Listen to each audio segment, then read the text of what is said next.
Mr. Zatko, I want to explore just in the next 6 minutes the kind of data that is available on American citizens that can be used for appropriate or inappropriate purposes. You're familiar with the concept of ubiquitous technical surveillance, aren't you? I can understand those words together and get the general context, I believe, sir. Yes.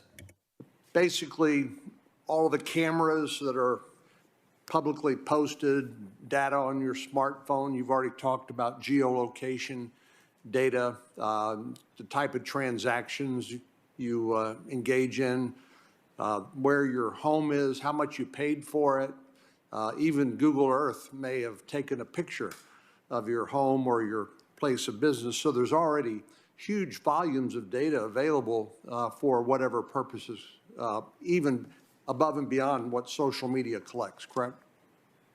Yes, sir. There is a lot of information about a lot of us in many different ways available through technology right now. And I dare say, I bet most Americans just can't fathom the volume of data, and that's without even getting to things like social media. For example, in 2015, I think it was, there was a hack of the Office of Personnel Management records. I think it was 22 million records of government employees, including their applications for security clearances, was hacked reportedly by the People's Republic of China.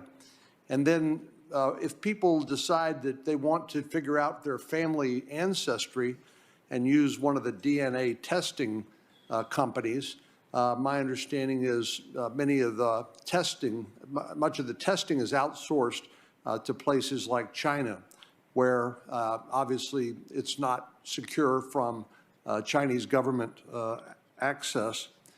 And so when we're talking about the privacy concerns of Americans, this is not just limited to platforms like Twitter and social media, correct? That is correct, sir. I was informed I was in that OPM database and that my information and my security clearance information was collected as well. And turning to Twitter, you've already talked about the lack of what I would call protection from insider threats in the intelligence community. If you're working in the intelligence community, they have logging protocols that will determine who accesses what information, correct, so it can be audited later on to determine whether there had been inappropriate access. That's the sort of protocols or mechanisms that were not available at places like Twitter when you worked there, correct? Yes, sir, correct.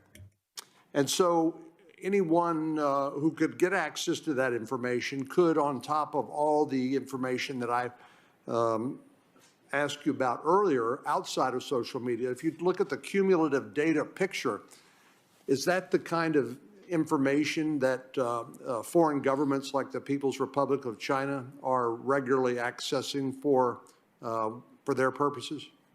I can't say whether they are regularly accessing. I don't have that direct information. I am aware that some people and organizations have gotten very good at cross-indexing across very large amounts of data collected on numerous people from various sources, OPM, medical, et cetera. Twitter would be a very decent contribution to that multi-source collection. And that's where things like artificial intelligence can come in to comb or mine vast sources of data for a more targeted or narrow purpose. Is that right? The ability to collect and mine, yes, has been augmented by modern AI techniques. So there are what I would call defensive concerns about people's or individuals or government's access to your personal data, but there are also offensive concerns as well, and that's where the issue of disinformation, or a term that became popularized during the 2016 election aftermath, was active measures. These are efforts by foreign governments, perhaps foreign intelligence services, to actively create a narrative or a message that is essentially propaganda by this foreign government that can be used to try to influence American public opinion. Is that accurate? Yes, sir, not just American, that has happened worldwide, such as Myanmar, and in 2018, Facebook acknowledging that the disinformation campaigns on their platform contributed to genocide. And as you pointed out earlier, it's not just when you're looking at the data that is available on each one of us as American citizens for whatever purposes, for good or ill, there's also a lot of information about who we interact with, right? There's something in the intelligence community, sometimes they talk about pattern of life. Maybe you'd want to talk about a network of friends and associates, family members and the like, from which inquiring minds could obtain additional data about us. Yes, and to your point, information operations are of a concern. Twitter acknowledges that they do happen on their platform. They have disclosed numerous ones, and they are aware of others that are ongoing.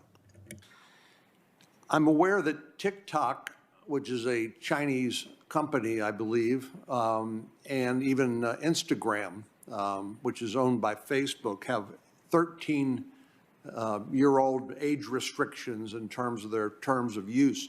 But there's no limitation on people's ability to pretend to be an adult, to pretend to be somebody that they're not, and gain access to social media accounts and to use it for whatever purpose that they wish. I can't speak to TikTok or Facebook. I'm not familiar with their internal technology for age gating. I do know that that was a challenge at Twitter, and from what I was told, the majority of age gating was voluntary self-reporting of what your age was. And finally, can you tell me, do you have recommendations based on your 30 years of experience in terms of data security and what sort of regulations or laws that Congress and the federal government should consider passing? We don't have time to talk about all those here today, but we'd certainly welcome any of your recommendations and insights. Do you think this needs to be an area where the federal government needs to be actively engaged? Yes, sir, I do. I'd be happy to supplement my written report. Thank you. Thanks, Senator Cornyn. Senator Hirono. Thank you, Mr. Chairman. Thank you for coming to testify, Mr. Zacco.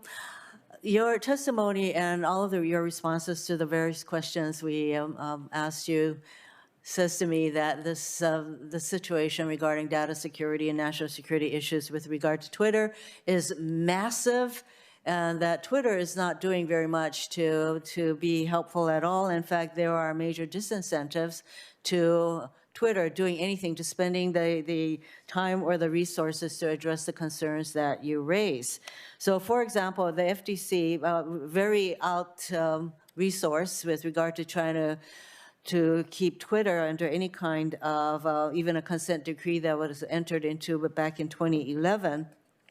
And more recently, they're contemplating making Twitter pay $150 million for some misuse of information, $150 million fine for a multi-billion-dollar company is nothing to provide any kind of incentives for them to change what they're doing. And yes, there is information out there from so many different sources, including our appliances and cars and everything else. However, Twitter is a huge, if I can call it, a single platform where one can access information. So who is going to force Twitter really to do anything? If we were to adopt some of the legislation that's contemplated, if we don't have an agency that can implement and enforce that law, then we are back where we started from. So what is it going to take to force Twitter to change its ways?